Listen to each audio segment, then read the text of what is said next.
Hello, everybody, and welcome to this week's edition of Your Mortgage Process. Of course, I'm your host, Greg Wareham. So I often get asked, what are the requirements to obtain a mortgage? And it's a little bit of a loaded question as there's a lot of different factors that go into someone's overall qualifications. But if I had to break it down into three categories, I would say income, down payment, and credit. And income's relatively self-explanatory. You need to have enough income to support a mortgage payment. That's your principal, your interest, your taxes, your insurance, any HOA dues if it's a condo or a townhouse. Plus, you need to be able to support any additional debt or minimum payments that show up on your credit report. So it's really the monthly amount of income going out or the monthly debt going out as compared to the income. Mm-hmm. Now, this overall requirement is called your debt to income ratio and calculated as a percentage of your debt relative to your taxable income. We've done some other shows in the past that break this down for you. So I would say refer back. I go through all the details as to how we do that. Now, the second factor is the amount of your down payment. Are you putting down 3%? You're putting down 5%, 10%, 20%, and so on. And as you calculate through that down payment number, you can come up with what's called your loan to value. Mm-hmm. Now, the third factor is credit. Now, your credit score, along with some other items on your credit report, can really influence the type of mortgage product that you qualify for, because different mortgage products require different credit requirements.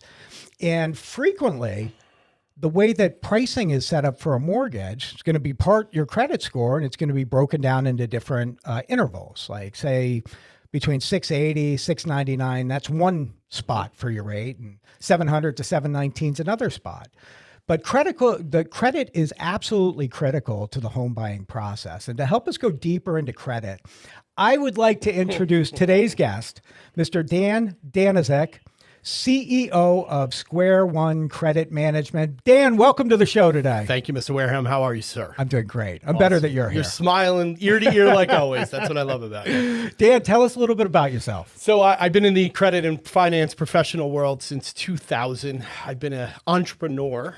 Don't you love that word? Entrepreneur since 2008. Okay. To where I decided to start my illustrious career as on my own in the most horrific recession ever in my career, in my life at least.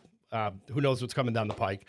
And I decided to open up Square One Credit Management. And the reason I did this is because I believe that every consumer should have the ability, right, to not only purchase a home, but have full control of their credit. Sure.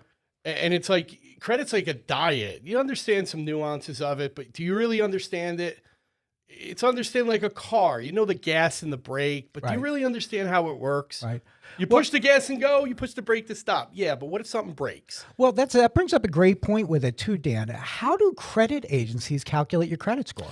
So you mentioned intervals, right? Yes. And this is going to get very granular. Okay. We like granular. So let's start with, Dan, I don't want to pull my credit. Inquiries are going to impact my score. That's what I hear. Your cool. credit goes down, right? Yeah, you can run your credit as many times as you want in a 30-day period. I still don't recommend that. Sure. Okay. There's multiple reasons. One, you don't need to. Two is you get a quote. That's the kind of reason. Well, three, the internet. You kind of know what's out there. But inquiries count for less than 2.5 to 3% of your score. Mm-hmm. So gas and brake. Okay. I like debt to income that you mentioned, right? But debt to income can be revolving credit card debt and then installment. Mm-hmm. Car loan, student loan, and mortgages, installment loans. Right. They have a different degree. The algorithm, which I hate using this word, but that's how the credit score is generated. Sure. Repositories of data, Equifax, Experian, and TransUnion. Right. Pass that data on to Fair Isaacs Corporation, Beacon, or Vantage is the ones that the general public needs. And I'll get into that in a minute. Sure. And then it gets granular, right? It breaks it down. Debt to income counts for 30% of your score. Mm-hmm. Payment history is 35% of your score. So 65% of your overall score is calculated just in these two demographics, if you will. Okay. Buckets, vehicles, call them what you will. Mm-hmm. So when I'm hearing about, well, I don't want to pull my credit and it only counts for 2% of my score and a few points, I want to know about your payment history. Have you been late? Do you have collections? I want to know about your debt to income, and not when you buy a mortgage, like, mortgage, you put some money down, that's an installment loan. So it's calculated differently than American Express or Visa, not Visa, that's a processor, Discover. Let's use a credit card. Sure. There's a 30% plateau right? Or window that they'll allow you to spend before they start criticizing, ridiculing, judging, right? Because the higher you go to that limit on the credit card, the higher your risk is of default. Why are you using that credit card? This is what the algorithm's thinking. Yeah.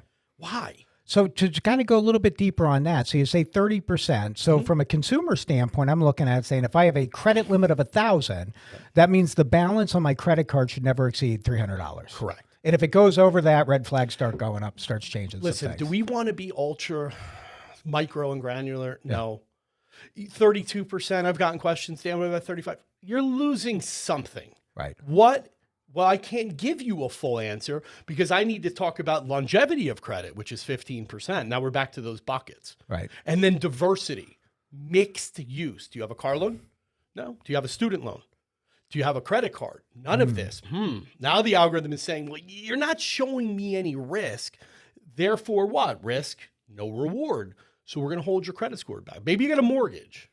Right. So diversity, mixed use, debt to income, payment history, new inquiries or new trade lines, meaning when's the last time you got new credit?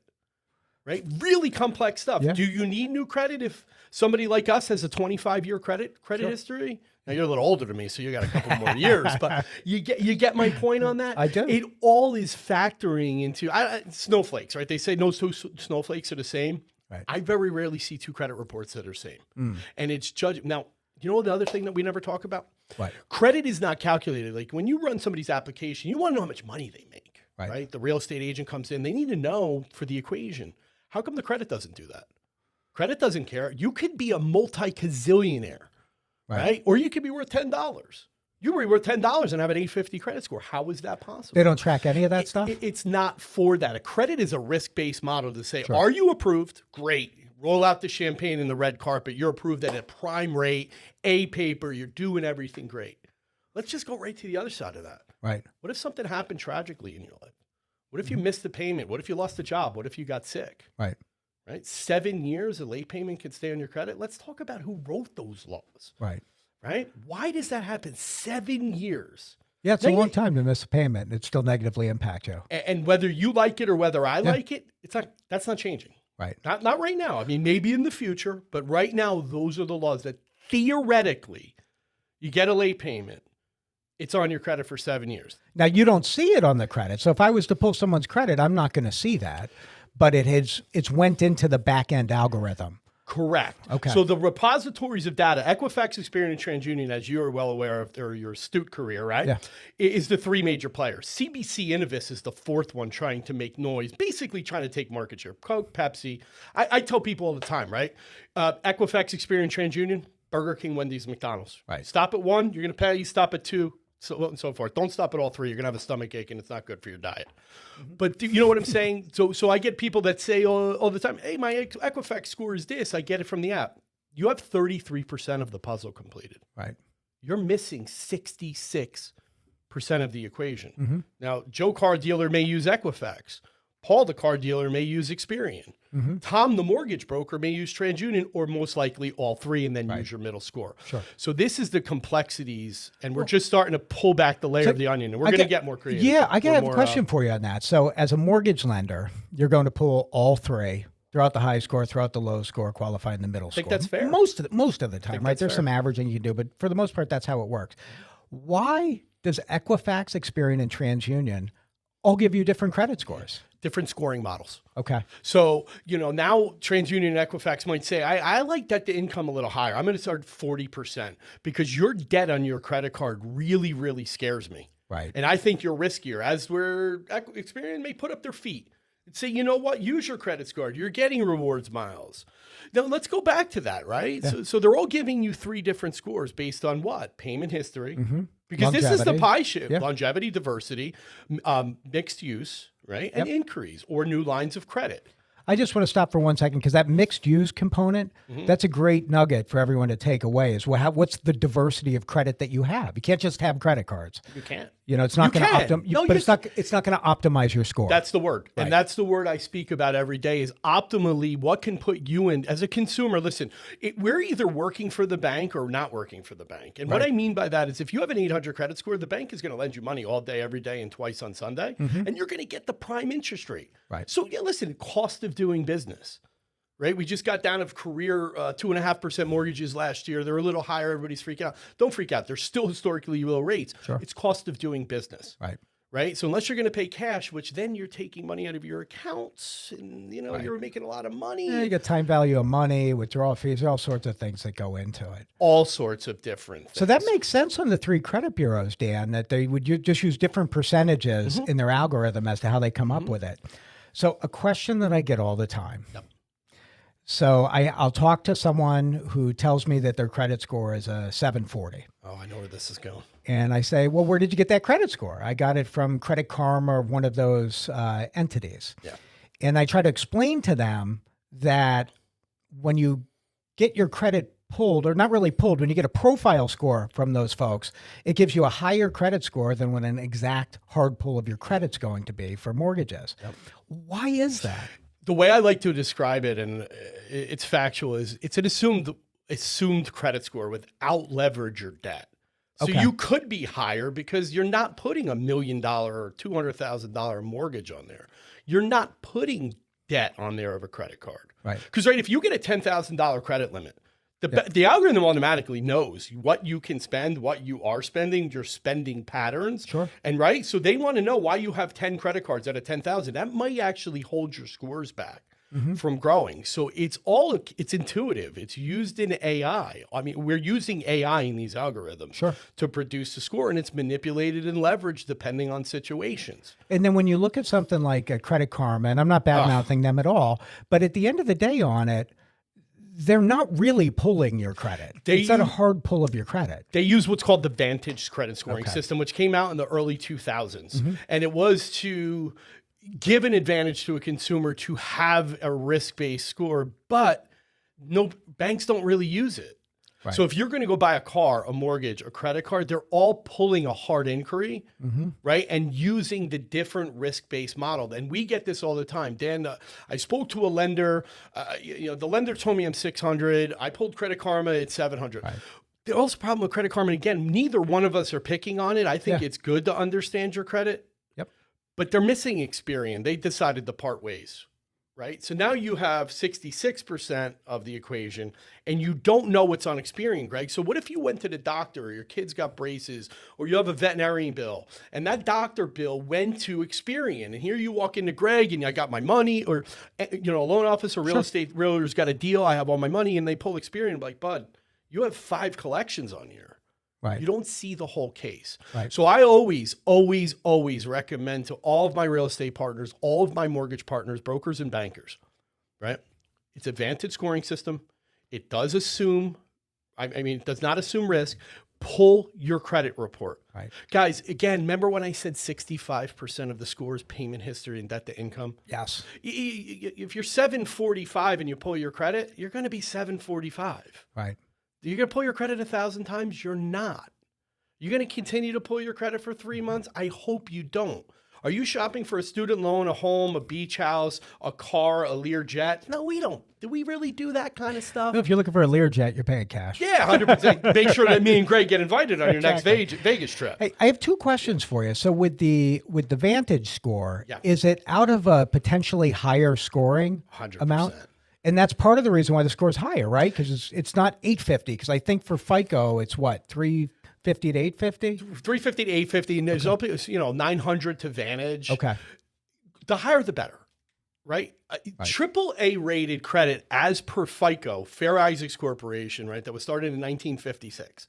Just to give a little facts, if there's any nerds out there like me that like to know their history, and I should as a CEO and founder of a company, I need to know who these people are and what their primary role in FICO. It's been around forever. So when you get that, the FICO score, right? It really gives the full detail and picture, right? Yeah. Of of the whole scenario, if you will. Well, and then And Vantage doesn't. We're right. Vantage doesn't, is my point. The available amount of points are higher, therefore your credit would organically be higher if you're more points, right? My point being is once you get to 740, I lost my train of thought there actually. But once you're at 740, FICO considers you AAA rated. Right. Now the bank may not. That's up to the bank. We don't get into all those guidelines. 741, 800. Listen, we all want to be 800, but let's strive for 741. Right. Because sometimes we're carrying credit cards. That balances, right? And that's okay. You see it, right? Sure. But I always tell people, let's talk about that. If you're going to make the major purchase, and I'm sure you said this on your show, I want credit cards paid off 90 days in advance, no questions asked. Want to know why? Credit cycle is once a month. Right. So your mortgage report's here, your car report's there, your student loan report's there, right? I want that 30-day. So today's what, August 17th?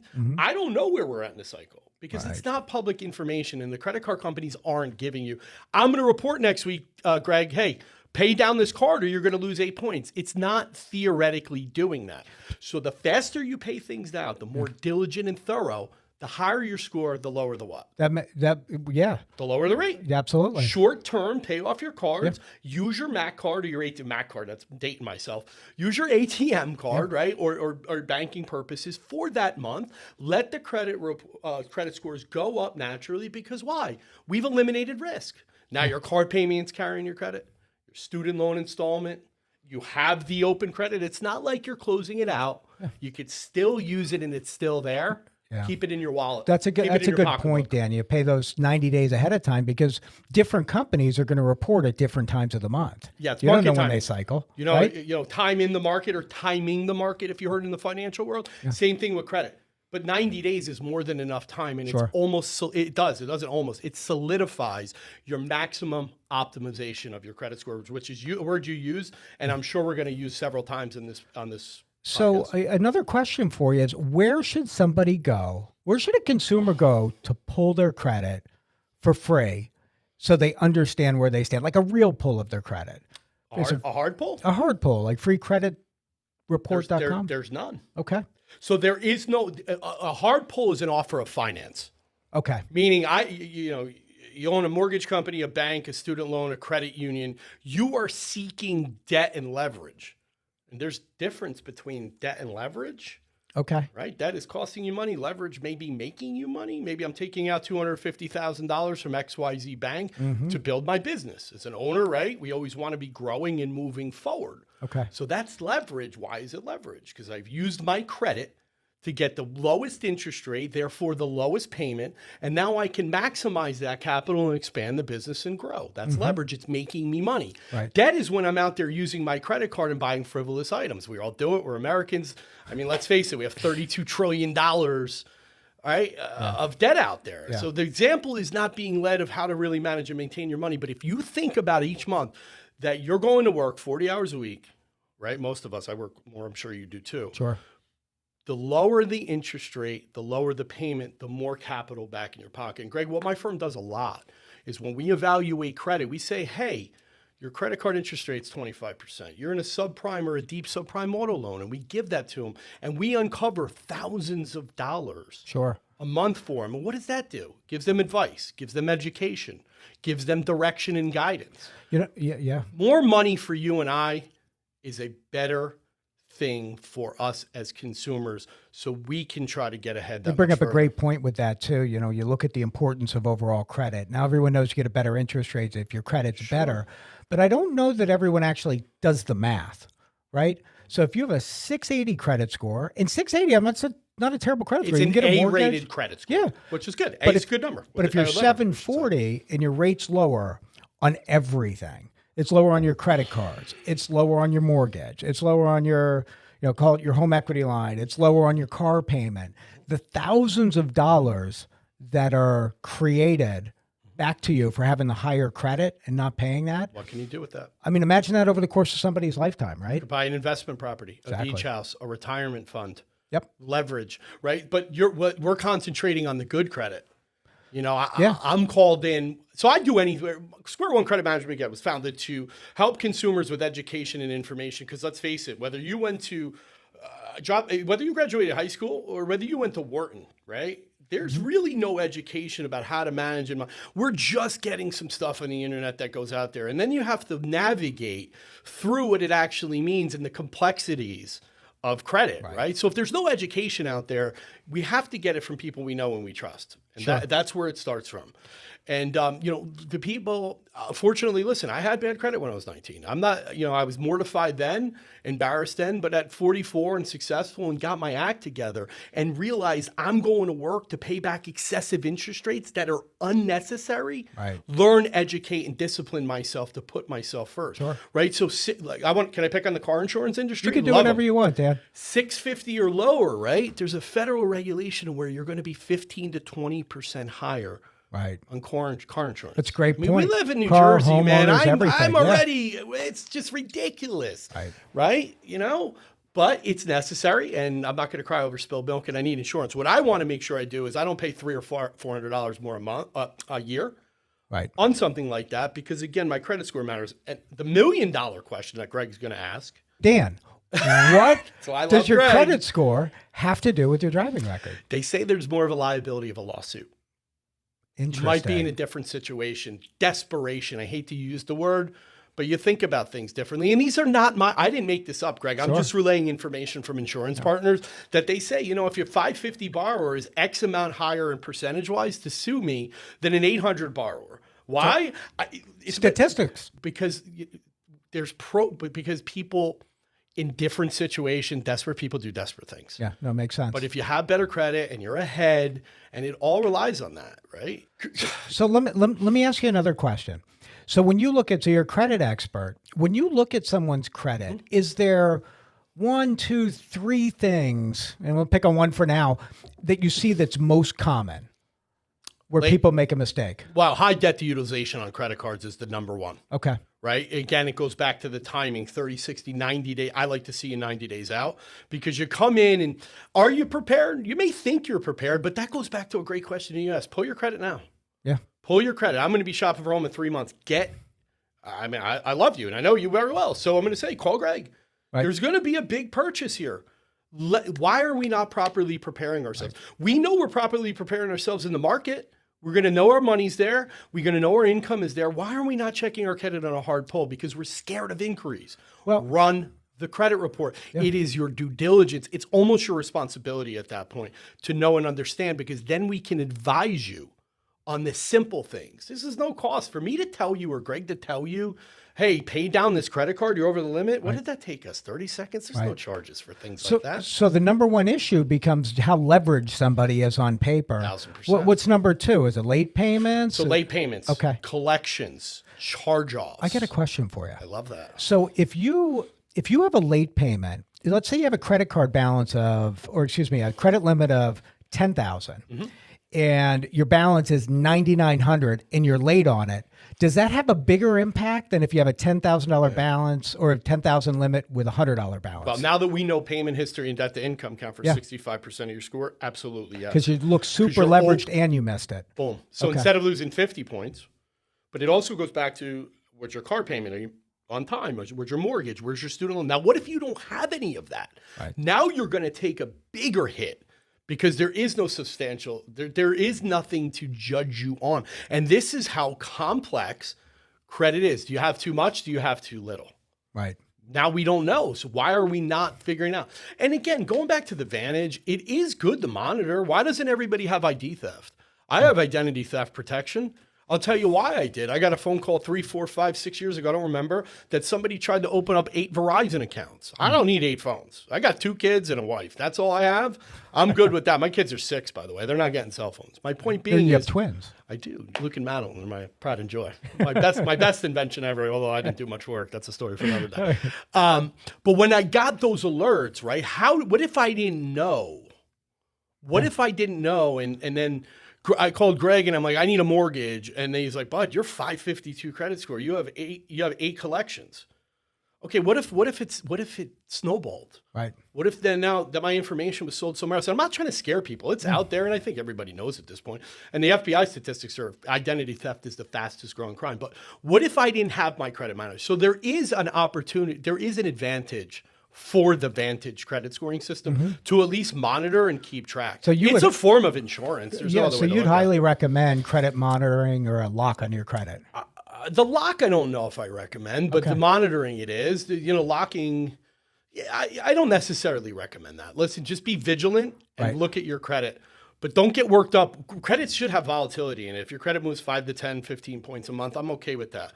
There's a reason. If your credit scores are moving 40, 50, 100 points and it's a deduction, that's the time to call Square One Credit Management and maybe get a consultation, because that is not structurally sound. Yeah, makes sense. And it's clear from this conversation, there's a big education gap that we have in credit. How do we bridge that?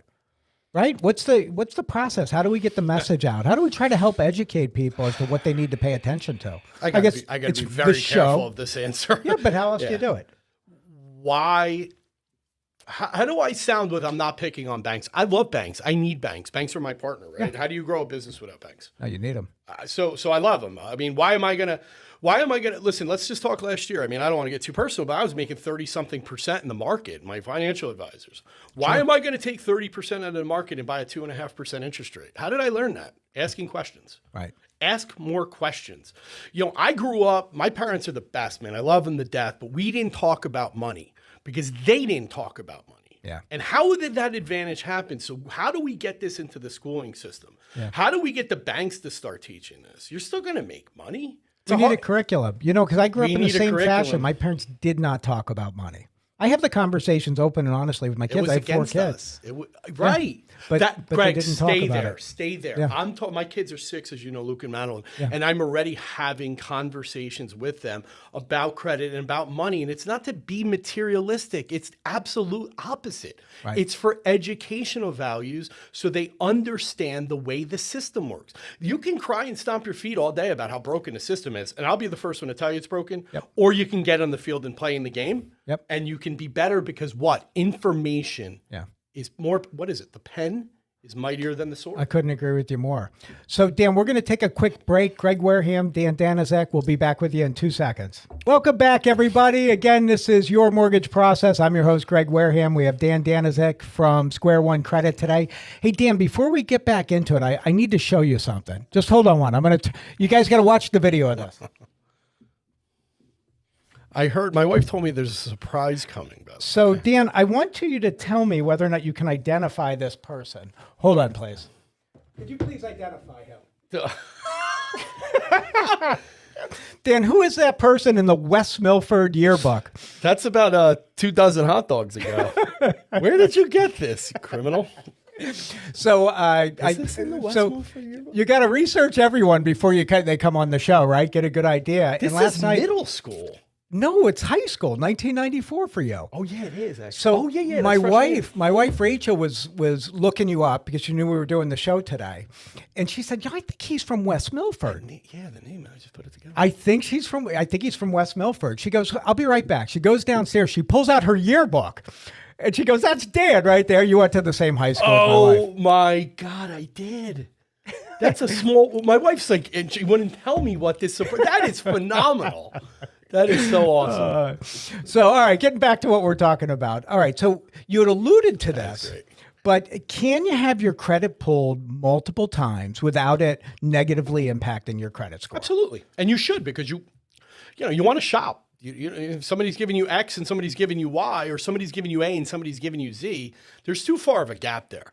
And when you know that, it's always get a recommendation and a referral, Greg, right? Like, my business thrives on reputation. Right. So the more my name is passed along, the more confidence and trust. And I like the internet like the next guy. I use it probably. I would love to know how many Google searches I do a day. I'm a very inquisitive kind of guy.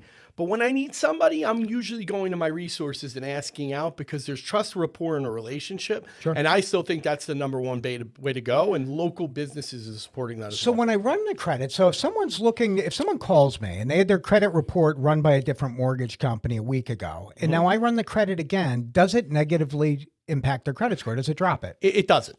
It doesn't. Again, that's in the 30-day grace period. So there's a 30-day grace period. You can have your credit run multiple times by mortgage companies. I'm comfortable. Listen, 3 times. I don't have statistical or metrical proof that I don't think you need to run it more than that. You shouldn't. And once you get an understanding, that's when you should pull the brakes back, pull the reins of the horse, both of them. Sure. There's no reason to run it anymore. And as a matter of fact, in the mortgage process, as you know, and I'll certainly share, once you're dialed in, don't go I always advise people, sit tight, sit idle. Don't go to the Raymar and Flanagan's. Don't start the restoration hardwares, because if you get that out, that could change. Remember what we were talking about before, 680 to 699, 700 to 719. Yeah. Worse yet, 619 and below, right? A lot of lenders aren't going to touch you in one of the government programs under that score, and it could get expensive because we were feisty. Well, sit on your hands. Yeah, and you bring up a great point with that from a mortgage standpoint. Once you get under a 620 credit score, you cannot do a conventional mortgage. So now you're left with some alternative mortgage products, FHA potentially being one of them. Sure. But to your point, Dan, the price starts to really jump exponentially. Back to what I'm always saying to people. You could buy today, should you? Right. The point being is the more diligently prepared you are, the easier the job is, the less costly it is. Right. So prepare yourself. Warren Buffett says he says no 90-something% of the time. Just say not yet. Right. And get it together. Wait 30 days. You've waited this long. And I have clients that literally get in a contract and they're 550. Right. And the pressure is insurmountable because, it's a process, the credit repair process.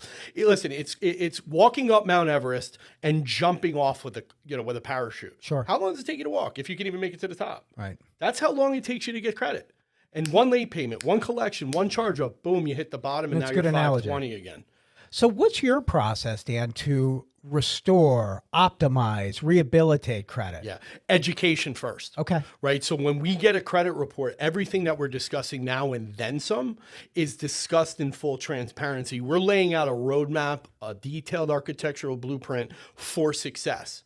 Right. And that's giving up front. So a client wants to know, listen, the first thing is what? Cost. The second thing is how many points they're going to raise. Right. So I need an 800. Well, you don't need an 800. You want an 800. Sure. There's a difference. Let's separate what the necessity is over the want and the need, right? So when we evaluate the credit report, we're going to do that. And we don't speculate anymore at our company. We get a credit report compliant to us, or we take a mortgage credit report, whatever we can do, and then we evaluate. Longevity, diversity, payment history, late payments. Do they have enough credit? We haven't even discussed that yet. You know how many people just need to open up some credit and give it some seasoning, as we call it? No credit can be bad credit. No credit's costing you a lot of money. Yeah. I deal with bankruptcies that people happen, and then they call us later to get some relief and some help. And they're like, I'll never have another credit card. I won't take you on as a client.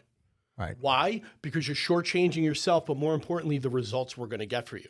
So if I got you 20 or 30 points, I think that's valuable. But if I can get you 60, 70, 100 points in 60, 90 days, and our average right now is about 80 points a bureau in 90 significant. days. It's very significant. Yeah.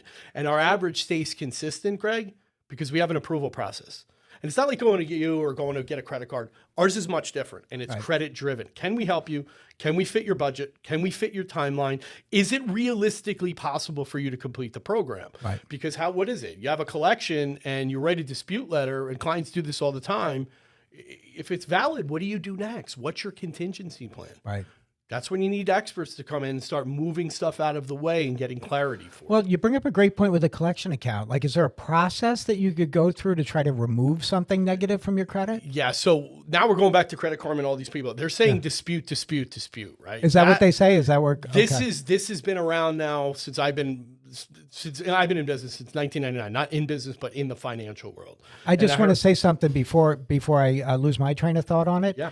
Is if you have active disputes on your credit report and you're trying to close on a mortgage, certain mortgage products, they do not allow you to close with active disputes. Do you want to touch further on that? Sure, let's do it together. The dispute in 2005, let's say, let's pick on 2005.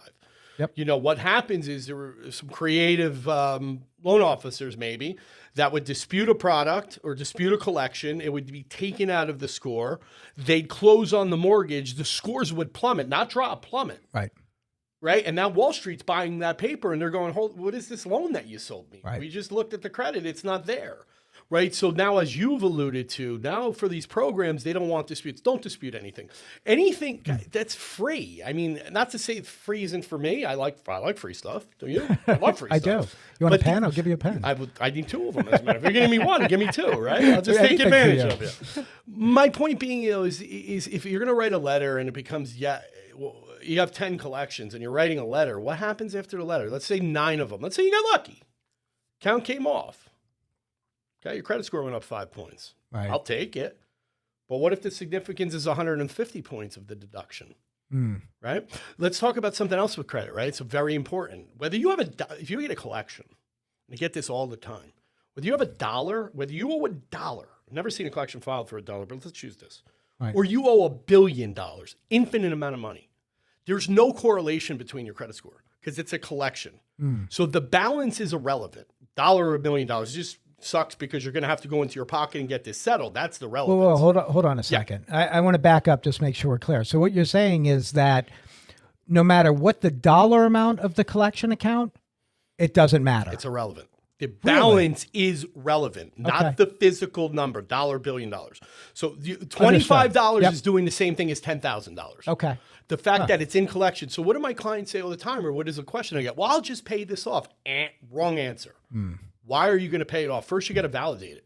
Accrued interest, penalties, and fees. Have you checked discovery on it? Right. Look at the whole abstract. If the account's verified, guys, that's okay too. And I tell people this all the time. We can't wave a magic wand to just remove things from your credit. Right? If it meets the process, the Fair Credit Reporting Act compliant process that we go through, right? Then we have a contingency plan.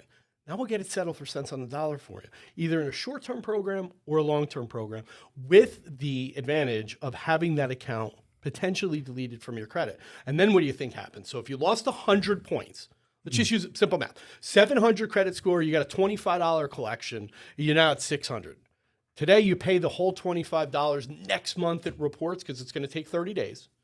Now you're back to 605. Well, you should have paid it. It's an obligation, but you didn't finish the process. And that's where we take our process. To get 100%. That's the only true way of kicking it in the butt and getting the process done now. Or we're going back to that 7-year statute of limitations thing. Yeah, that's a great point, Dan, because something that people do not know, and I see it in the mortgage space, is if you have a $100 collection account, and you say, well, I'm going to pay that, and they pay it. Well, that account then gets updated on the credit report as paid, but it's a negative account. Still negative. And I've seen it drop their credit score. That's exactly my point. Where they point. could have closed with the $100 collection account. The damage is done. Right. And then another question that we get all the time, well, is it 100% guarantee you can get all of them off? I would love to give you that 100% guarantee, but it's case-by-case basis. And listen to this. You know the beauty of my business? After we educate you, advise you, do every measure of our process, and hold your hand to make sure that start to finish, right, everything's done. Yeah. Even if we're 70 or 80% successful, you're going to be looking at a major score increase that changes your average. Right. So you might have went to 599, which is a double F, triple F rated score, depending on who you're listening to. Right. To 660, which is a B rated score. Right. Overnight.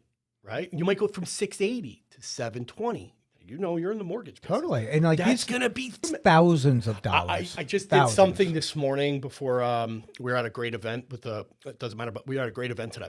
And what I wanted to bring is something he had a 660 score to a 720 score. And it was a $300 difference in a mortgage. And I've literally had clients, and that's okay if you feel this way. I don't, but they say, God, it's only $300. Hey, dude, 300 times 360 is over $90,000 over the life of the loan. Is it still not much? Now I'm going to get really geeky, right? Now you do it on the car payment. $300 over 72 months. You're at 21,000. You're at over $100,000. If you are okay, me and Greg are coming over later with a suitcase, and you're going to pile your money in, and we're just going to sail off to Tahiti in the sunset. Yeah. You're not okay with it. I'm being cute. I'm not okay with it. And you have to be vigilant and get things done. Guys, there's help out of there. The days of being embarrassed about credit, like the fact that you still have bad credit 5 years, 6 years, 7 years. And again, I had bad credit, so it's like the hair commercial. I'm not only a client, I'm a patient too. Cy was the guy. Remember that guy? We're dating ourselves again. The hair club for men, Nick. Nick never would have needed that. Look at Nick's hair. He's got It's fantastic. It's never going anywhere. I was born this way. Were you one of the babies that came out with a full head of hair? Yeah. Now that you sidetracked me, now I'm looking at the guy's hair and I'm like, It's really pretty good, nice. by the way. It is. We've nice. talked about Too bad it. we can't get a view of it. Well, my mother's father, he passed away a few years ago. My grandfather, he lived till late 90s, right? God Great bless life. him. Yeah. Right? Full head of hair. Yeah. That's crazy. And he had all his genetics. teeth. Right.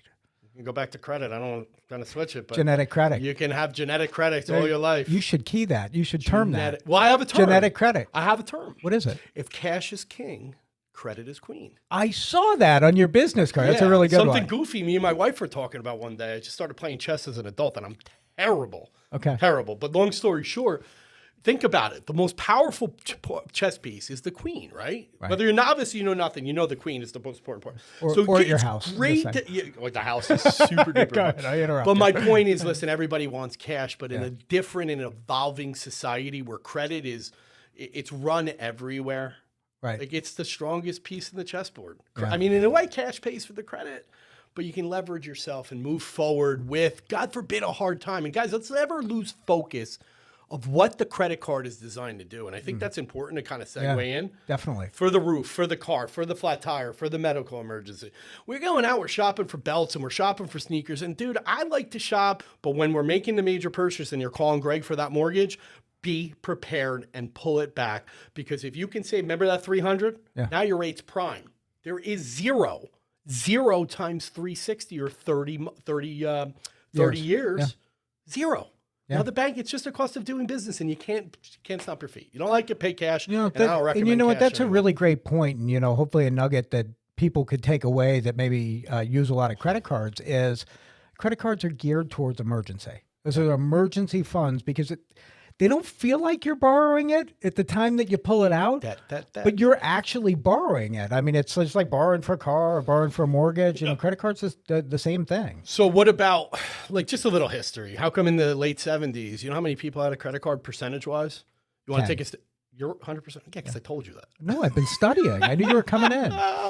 10. It's in my notes. You know, the college kiosks, if you guys remember that. I visited all my friends' college. I wasn't a college guy. I'm not a big school guy, but I love education and learning. It really doesn't make any sense. Love education, love learning. But if you remember back in the day, in the early 2000s, late 90s, you would literally walk through the colleges and there'd be kiosk, Capital One, Credit One, blah, blah, blah. There'd be kids there just ripping credit cards out. Yeah. For what? No, they incent you. They give you like a free blanket. They too. did. And again, I'm not against the banks and their businesses, but like put the education of what we're supposed to doing, not going to the bar and spending it in, because you have a $300 limit, Yeah, you know what? And that's actually a really great point. And again, it's not a slight on the banks, but if you're going to sell something, I know my industry, if I'm going to sell somebody a mortgage, for lack of a better way to put it, I educate them as to, well, here's what it's going to cost. Here's what it looks like. Here's your payment. Here's your interest rate. Here's your annual percentage rate. Like they have to legally get all the information, and I would give it to them anyway. But it's part of the process. I was just going to say, you want to do that, of course. Education and information, of course. But you look at the flip side of it. If you have someone at a college with a credit card and a free blanket they're giving out, they're not going through any of that. They're saying fill out the application and you get a free blanket. Think about what you just said there. They're in college, not getting education about credit and finance, but yet they're not even working. You're walking right out and you're getting a credit card. Yeah. We have to make our money again work for ourselves as consumers at all times. And listen, guys, if it comes down, and like I said before, things happen and emergencies happen, we're well beyond the embarrassment stages. Oh, I have bad credit. Well, do something about it. Right. There's programs, there's literature, there's information. Call us. I mean, our consultation is still free of charge. It's great. There's some people that think that that's kind of crazy in this world. I'm the CEO of the company, and I'm proud of that. I say that proudly, not arrogantly. It's not changing, and not while I own the company, not while I'm in charge, because that's the first foundation of this. Right. Learn, educate, improvise, right? Have a rock solid plan structurally, and then follow through.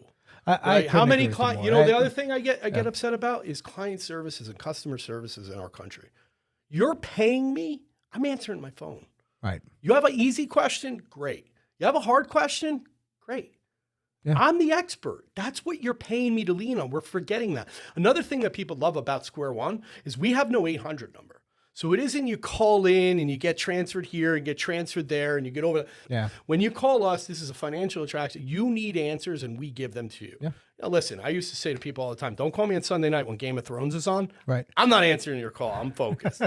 Right. But in, Monday, 8 a.m. to 8 p.m., Monday through Thursday, we're going to be there to answer your calls. Yeah. And it's very important to provide customer service and to know that we're there and we're working. And it's an arduous, complex process. The mortgage business is, the credit is, and the people that you can lean on, right, foundationally, that have your back and your best interest are still the best people in business today. Yeah, and I couldn't agree with you more, Dan. And from an education standpoint, everything rises and falls on education. I do the same thing in my business. I mean, it's all education first, and then everything else falls in line, right? Yeah. And once people understand, well, okay, well, then everything else is easy. So we're all on the same page.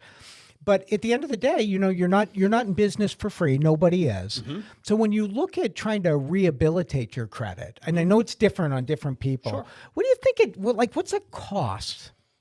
Yeah.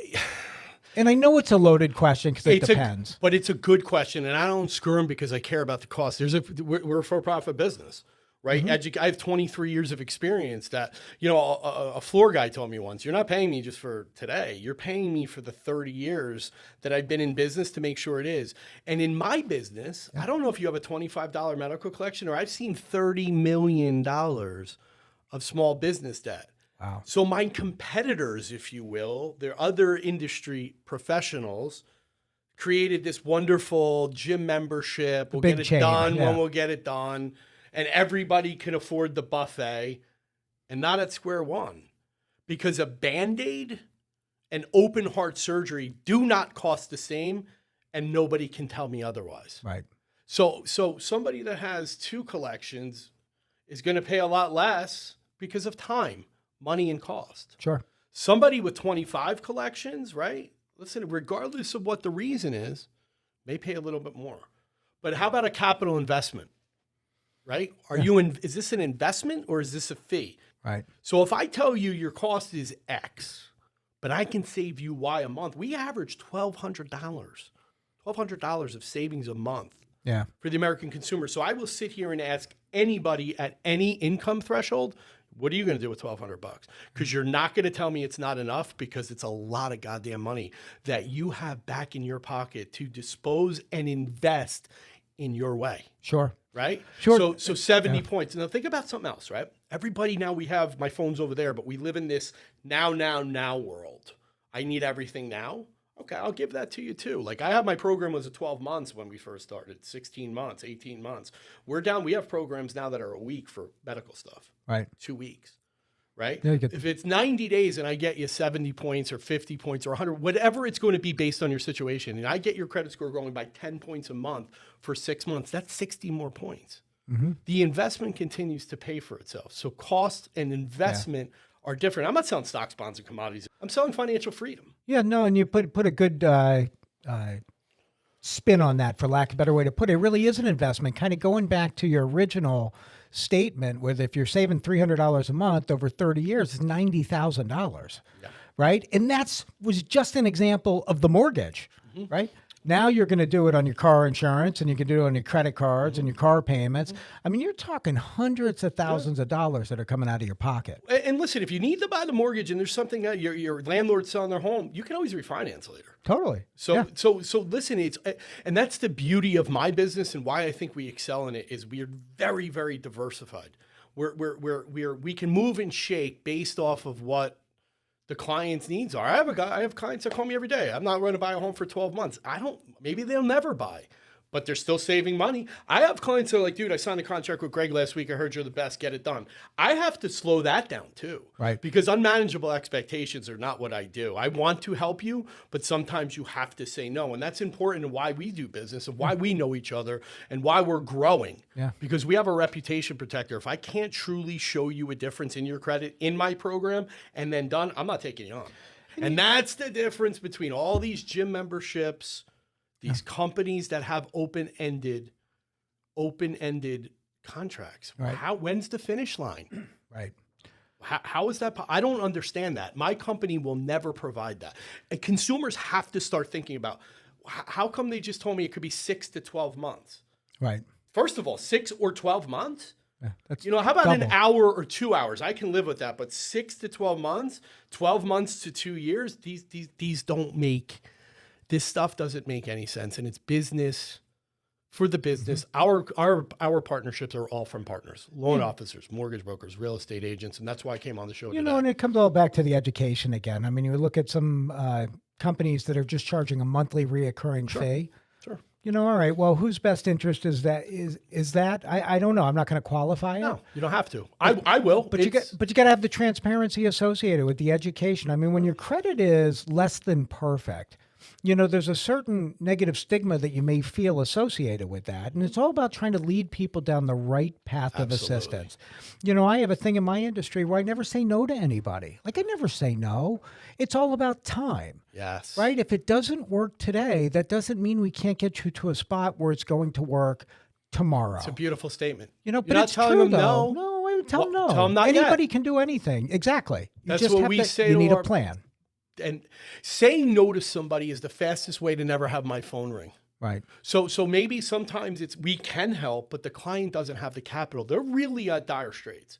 Right. So I always say, well, what are you looking for a home for? Maybe you have a little bit more money. Maybe we're not just being totally honest with each other. Let's be honest. And during the consultation, be honest with us, right? Sure. As a professional, that's what we're requiring for you because it lets us designate the proper support, the proper help, the proper program. Sure. Right? So put it on the table. Stop with the embarrassment. Stuff happens, Dan, what's the one piece of advice you would give somebody that's trying to optimize their credit? Get a credit report. Yep. All right. So regardless of what we see, get a credit report. And if you don't understand, I mean, shamelessly, I'm going to say call Square One Credit Management. That's what we're here for. But you have to get a credit report. Now, remember we were talking about our kids before? And when my kids are about 12 or 13, I'm going to put them on my credit cards as an authorized user. And why? Because I want them to start being established because it's good trends and good habits. And pass that info on. But you cannot go around anymore. I mean, you could do whatever you want, but the fact of the matter is run your credit report, look at it, and if you don't understand, call a professional. Right. And even if it isn't me, great, right? I'm a competitor. I want everybody to call me, but at least go out there. And even if you don't want to, if you have a collection and you're going to say the hell with it, my credit will get better, and it's a $25 or $50 and you don't want to pay for a service, at least take care of it. Do what's best for you and your family. Sure. Right? So you can put yourself into the position later on to get, I still think the mortgage is the best, right, program. Yeah. And again, I'm not shamelessly saying this. I do. Why? I think as a credit expert, I think my advice is valuable here. Why? You buy a home for $500,000, 10 years it's worth $700,000, $800,000. Now you've paid down that home. Now it's worth $300,000. Guys, you have a piggy bank. We all suck at saving money. Not all of us. I have to discipline myself to save money. My father's been beating into my head. Save 25% of everything you made since I was 12 years old. Since the first time I shoveled somebody's driveway and I made like $10 an hour. Right. I thought I was rich. That's pretty good. $10 an hour as a kid? I'm not doing your driveway. What'd for you $10 an hour. 12. Inflation. We got to work. That's inflation. Right. So it dropped 8.5% this month. Thank God we lost a 0.1%, So do your due diligence, get prepared, stop being embarrassed, take control and put yourself first, right? Don't put anybody else first. I had a friend who's younger. She just started in real estate and goes, I'm keeping up with the Kardashians right now. And I'm like, do you mean keeping up with the Joneses? She goes, yeah, but we call it the Kardashians now. So all is it different changed. paradigm today. Yeah, way different world. I'm going to continue to call them the Joneses, right? But stop doing that. Put yourself first. Manage your money. Invest. Let your investment. Passive income is so powerful. And the mortgage, it goes back to that. You get into a pinch, you can lean on that house. Sure. Should you? I'm not here to make that decision. But if you have equity in your home and you can get a small single-digit number, like my friends that are given personal loans, and I say that kind of sarcastically, at 25% interest rate. That's what it costs. You got to say no. Yeah. Why can't we say no to this? Say no. Right. Right. That's great stuff, Ian. So if someone needed to contact you about their credit, what's the best way to reach out to you? So it's www.sqonecredit.com. That's www.sq1credit.com. You could fill out a form. There's plenty of information, tutorials, testimonials, all that stuff. Locally here, we're headquartered right here in Monmouth County, operating in 42 states, 732-784-3233. 732-784-3888. Again, 732-784-3888. And then we'll give you a call, return an email, shoot you a text, send you a smoke signal. You tell me how you want to be Whatever you do. contacted, and that's how we do things. Dan, I really appreciate you taking the time to be here today. It was super educational. It's great to have on the show. Thanks so much, Greg. Thanks, Nick. Appreciate your time, guys. So everybody, I want to thank everybody out there for listening to us today. Again, this is Greg at Your Mortgage Process. We appreciate you and look forward to catching up with you next week. Bye, guys. Thank you for tuning in to this week's edition of Your Mortgage Process, hosted by Greg Wareham, produced by Greg Wareham and Nick Pavis at The Social Rift, and executively produced by The Social Rift. Thank you again for tuning in, and we look forward to catching up with you next week.